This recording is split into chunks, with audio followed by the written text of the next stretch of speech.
we're going to start off first with simple interest because this is the easiest formula. It's basically a linear equation. Whereas when we talk about compound interest, it's an exponential equation. So the curve isn't going to be a straight line, but it's going to be a curve that's going upwards. So let's get started here. I'm going to go share my screen. Actually, you know what? Let's add some music here. I didn't add music yet. Keep the vibe a little more upbeat here. Here, let's get an applause.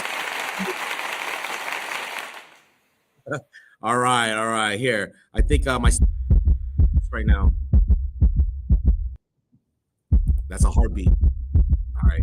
Should we say everybody? Okay, if you don't want to be on camera, don't be. I'm gonna introduce you guys to my class here.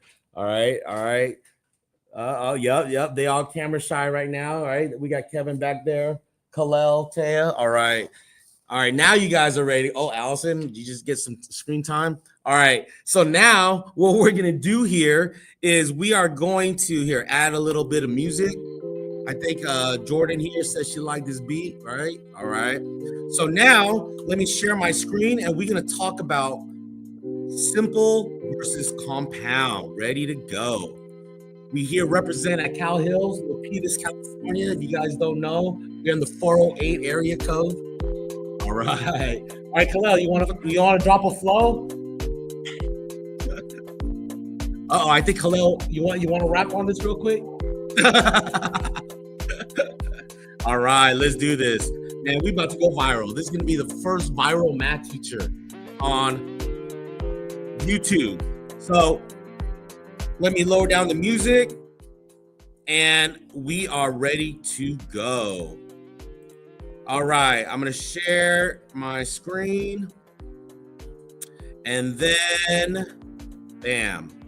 Okay, so basically this is how compound and simple interest work. So I'm gonna share with you guys my Blackboard, and first we're gonna compare what is simple interest. Can you guys all see that? Does it share this time? Okay, I think you guys can see that on the board. We got simple, right? The name implies this is very easy to calculate because it's simple, right? Versus we're going to talk about compound interest. So compound interest is where you can actually build wealth over time. Because when the main difference between simple and compound interest is this. I'm going to break it down real simply. Number one, let's take a look at a graph. When you have simple interest, your graph is just a straight line like that. Why? Because simple interest, your money is growing at the same rate. So remember, whenever we look at simple interest, you're using a linear equation. It's y equals mx plus b, right? And what does these variables even mean? You guys must be like, I don't know what these letters mean. Mr. Pham, can you show me what's up? This is what it means. B is your initial amount of money you're gonna put in the bank. This is actually what people call in the finance industry as the principal. Not Mr. Payne, the principal, but the principal amount that you have in your account. So in this example, we're gonna say we have $10,000. This is our principal. We're gonna call him Mr. $10,000 now. So this is your y-intercept, 10K. I'm gonna put 10K there because I got no room. So your y-intercept is basically the initial amount that you start off with, right? It's when time is zero. This is why they call it the y-intercept. Another name for this is called the y-intercept. Why is it called the y-intercept? Because guess what, guys? It intercepts the y-axis at 10,000. Because you cannot make money grow if you got no money, right?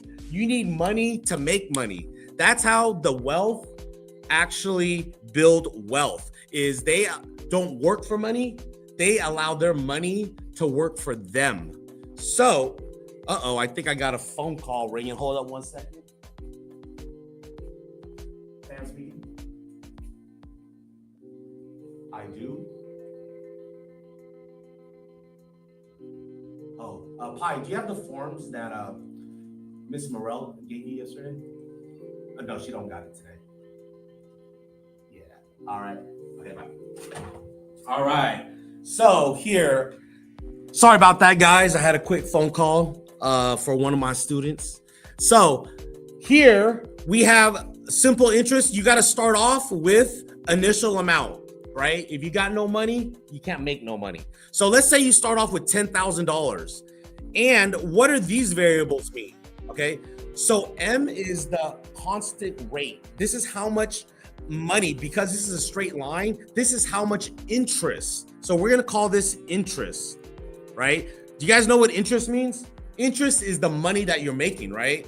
And so if you have $1,000 and you made 2% interest, well, 2% of 100 is $2. So 2% of $1,000 is going to be $20, right? So interest is the amount of money that your money is actually making. Like your money is actually working for you, earning interest. Interest is like your money's paycheck, all right?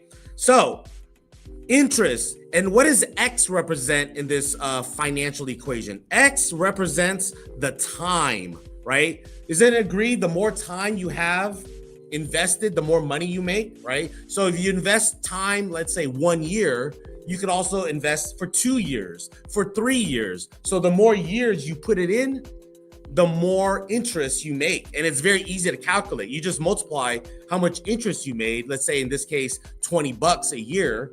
But if you have it for 3 years, how much money did you make? Samara, you know what's up, right? If you make $20 a year in interest, but you have it for 3 years, how much money did you make in 3 years? You're making $20 a year. Times 3 years? What's 20 times 3? 60. So it's easy to calculate your interest. You're just multiplying the amount of interest you make per year times the amount of years. So let's break down this formula even more. So you know what? I'm going to scratch this compound interest and then we're going to stick to simple. So interest, the amount of interest that your money earns is this. Doesn't it make sense that it's whatever money you have in the bank? In this case, let's say $1,000. Right? This is how much money that you start off with, right? It's that times whatever your interest rate is, right? So in this case, let's say you making, what do we say, 2%?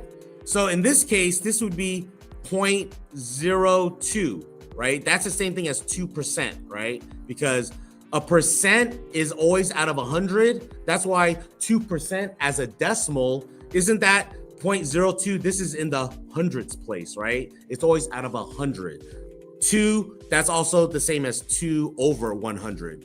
All right. That's just a quick little math recap lesson there for the people that need a little bit of refresher. I know a lot of adults there, they totally forget what math is after they graduate, right? So this is real life math. This is what I teach my classes. How do you use math in your real life to make money? Because honestly, that's what my students care about. It's like, Mr. Pham, just teach me some math I can use in my real life where I can actually make money from it, or how to avoid spending a lot of money using math, whether it's compound interest in reverse. When does compound interest hurt you? Anybody know? Like compound interest helps you if you invest it, right? When does it hurt you? Anybody know? Jordan, when does compound interest, when would that hurt you? When does interest hurt you? When you earn it, it helps you, right? But when you have to pay it, do you ever have to pay interest? Like when you borrow money, are people going to let you borrow money for free? No, right? If you borrow money, you got to pay interest. So that's when it hurts you. If you're paying interest and that interest is compounding, like when you get a loan on a house. You guys know when you guys buy a house, you have to borrow money for it from the bank. You have to borrow a lot of money. Most people, they got to take a loan out for like $500,000. Well, guess what? You got to pay interest to the bank. If the bank is going to give you $500,000 to go buy a house, you think they're going to want some money back on that $500,000? Right, Allison? Right? I have to pay interest. But that's how banks, that's how they create loans. They say, okay, I know Allison can't pay this full $500,000 all back in 1 year, right? So what do? They break it up into every month. You got to pay a certain amount. But what they do is you got to pay back your principal, right? Back how much you borrowed, plus you got to pay interest on it. You got to pay back the interest, and they divide this interest over 30 years. That's why when you take out a loan for $500,000, do you guys know how long it takes for you to pay it back? 30 years. Do you guys know that? Because how else are you going to pay back 500,000, right? They break up 500,000, they divide it into months. So 30 years, right? If we do 30 years, right, times 12 months in a year, what is that? That is 3,600 months, right? So look at that. That's how many payments you got to make. You got to make 3,600 monthly payments in order to pay that back. But they don't say 500,000 divided by your principal, whatever you borrow. They take if you borrow 500,000, you actually have to pay after interest like 800,000. Did you guys know that? Like, you're just trying to borrow 500,000, but you actually have to pay that back plus interest. You guys want to see how much money you have to pay in interest when you borrow money? When you borrow 500,000? Here, let's do this real quick. So I'm gonna Google this real quick. So let's Google, or let's ask ChatGPT here, and let's ask Perplexity. You know, we in school, we're gonna use the AI here. How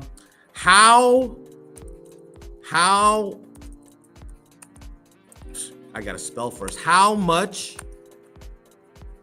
interest will I have to pay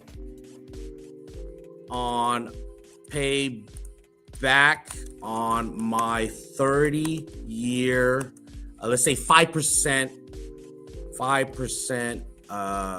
interest rate?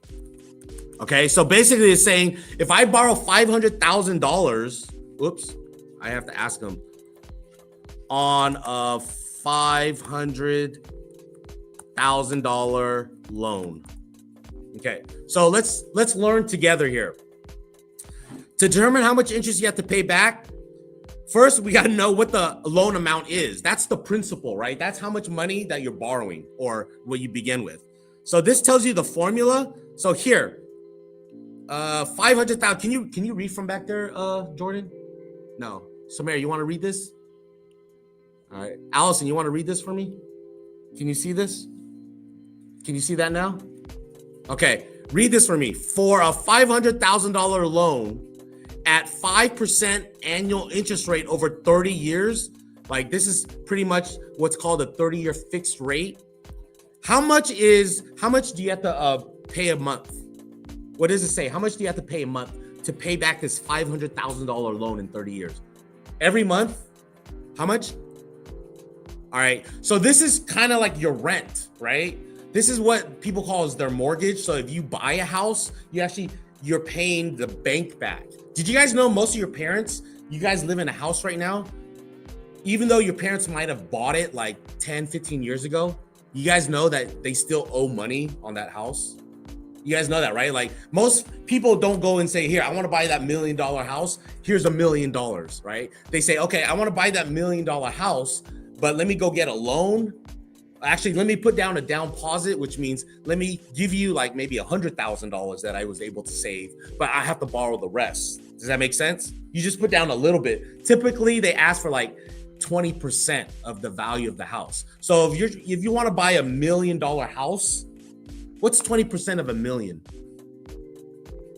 Anybody know? What's 20% of $1 million? 20% of $1 million is $200,000. So if you wanted to buy $1 million home, the first obstacle is you have to save up $200,000. That's hard, right? To save $200,000. But that's the first step into buying a home. Whatever it is, just like when you buy a car. Let's talk about easier math. If you want to buy a car, let's say a car is $10,000. Let's just make it easy. You gotta usually you can't afford $10,000, even adults, right? So if you want to buy a car, you go to the car dealership like Lexus, Toyota, you got to put down 20%. What's 20% of 10,000? What's 20% of $10,000? 10% of $10,000 is 2,000. Very good, Kalel. I didn't even know you were paying attention back there. So $2,000. So that's how you buy things. If you're gonna buy something, do you guys know why they ask for 20%? You guys know why they ask you? Because they want you to have some skin in the game. You guys probably don't even know what that term means. Have you ever heard that, skin in the game? Basically, they say, okay, if you want to buy this car, you got to give me some money to make me think that you're going to pay me back, right? Because if you say, I want to buy it, but I'm not going to give you no money, well, what happens if you don't pay it back? Like, you know, they're the ones that are out of luck. So what they say is this: give me 20% of the money, go finance the rest, which means go get a loan for the rest, right? And then every month, pay me this back. And a loan for a car is usually 5-year loans. You guys know that? Like because you're only borrowing $10,000, so it's easier to pay back $5,000 over 5 years, right? But if you're borrowing $500,000 for a house, now you got to spread that over 30 years. Does that make sense? This is all just basic finance, how business thinks, right? So now the reason why they ask you for 20% down is this. Let's say you lose your job. Can you still make those payments? Can you still afford to make $2,600? You lose your job, you can't pay it no more, right? So what happens if, let's say you're making payments on your car and all of a sudden you can't make a payment no more? What do you think happens, Kalel? Yes, repo. Do you guys even know what repo means? You guys know what repo means? What does repo mean, Kalel? They take yours, right? They take it, but you know what sucks is that you lost out on your down payment, right? Let's say you put $2,000 down. Who takes your stuff? Do you guys even know who takes your stuff? The bank. Got it, right? Because the bank is the one that loaned you the money. So not only do they take your car, but they took your down payment, right? They took your 20%. Not only did they take your 20%, but they took every month you made payments on that car. Let's say you made payments for like 2 years, which is like 24 months of like $1,000 payments. They took all that money and they took your down payment. And guess what? They get to take your car. Now the bank is really making money, right? They took your money, they took your payments, and then they took your car. What do you think they do with the car? That car, they go out and they go sell it to somebody else, right? They take that car, that used car, guess what? You want to go buy a car? Okay, they're going to buy that used car from you. And guess what? If they repo it again, they just keep on making money off of that, right? That's why they have this thing called lending. Some lenders are really bad. You know what they do? They target people that don't have a lot of money. Like, I don't know if you guys heard of the financial crisis in 2006. Everybody could get a loan. I'm going to go back. This is a little history lesson here. Back in 2006, they had what's called subprime mortgages, which eventually caused the collapse of the financial industry. And then guess what? Guess who had to pay for all the big banks being greedy? We did. They took all the taxpayers' money, they bailed out the banks, and the rich just got richer. That's why today people are really sick of the rich. They have this thing called eat the rich, because what they did was they took advantage of people that didn't have money. They let them borrow it, right? They said, here, borrow $500,000. You didn't even have to be a legal immigrant. You didn't even have to have papers to get a loan, because the banks didn't care. They just said, here, take all this money, go buy a house. They knew that you couldn't afford the house, but they didn't care. You know why? They said, here, go borrow my money, go make your payments. And they made payments, very low interest rates. At that time, anybody could qualify, and you only had to pay like 3% interest rate or 5%. So all these poor people, and they targeted immigrants, they targeted minorities, like a lot of Mexicans, a lot of Asians, a lot of people that honestly are on the lower income bracket in the United States. Why did they give them the loans for? They gave them the loans because they knew they couldn't pay back these loans. Why would a bank give a loan to somebody that couldn't pay it back? Because they knew they would repo it. they would collect the down payment. They would allow them to continue to make payments for maybe 1 year, 2 years. But then when interest rates all of a sudden spiked up, and now the house, they owed more on the house than the house was actually worth, and they couldn't make the payments. Guess what? The bank came in and just took the houses back. That's why when you really don't really own your house until you pay it free and clear, meaning you actually paid off the entire loan amount. That's when the house is actually yours. So you might be living, your parents might be living in your house right now for the last 20 years. But guess what? The bank still owns it because you didn't pay it all off yet. So what happens if you can't make payments? Well, if you can't sell it back to somebody, at least you built some equity. But if you can't sell it back, the bank takes it away and they foreclose on your house. And then you get kicked out. You lost all the money that you put in there. And that's how they took advantage of a lot of people back in the year 2006, is that they took back a bunch of homes from people that didn't even qualify to get these homes, but they just did it to take advantage of them. So here, check this out. This is the lesson. 2,684 over 3 years. Look at the total interest you paid. Look at that. You only borrowed $500,000, but you paid almost $500,000 of interest. Does that kind of suck? You actually borrowed $500,000 to buy a home, but you actually paid the exact same amount, almost the exact same amount in interest. So look at the total amount. Even though you only borrowed $500,000, you actually had to pay back $1 million over 30 years to borrow that money. Now, do you guys see why banks get so rich? They make money off of compound returns. This is where compound interest can really work against you, right? But we don't have any other choice. Like if we want to buy a house, we have to pay interest, right? That's why smart people, they put more money down. Instead of only putting 10% down or 20% down, the smart people actually put 500% or 50% down, right? Because they don't have to pay as much in interest. But actually, the really, really smart people, they actually put zero down because they take that money and they invest it somewhere where they can earn more than 500,000, right? Because if you can earn more money than you're actually paying in interest, that's how you can really make money and wealth in America. All right, guys, we'll finish this up tomorrow. See you guys on the next live stream. Make sure you subscribe, smash the like button, make sure you get notified. We're gonna go viral. All right, peace. You like that lesson? All right, all right.